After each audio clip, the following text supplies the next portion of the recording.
gagi! Ay, ito na yung leaker! Putik may nakain, no? Wala siyang paningin eh, pero malakas sa pansense niya. Okay. Oh. Hindi niya tayo napapansin. Pero sinusundan niya tayo.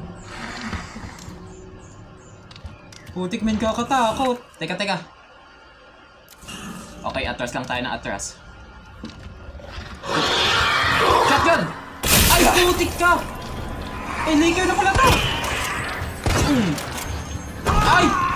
Cake! No! Yan. Knife on your neck. Buhay pa! Aray! Putik min yung damage! Yeah, subok! Ito ba yung leaker na nakaka-encounter natin? Putik min, sana ito na nga yun.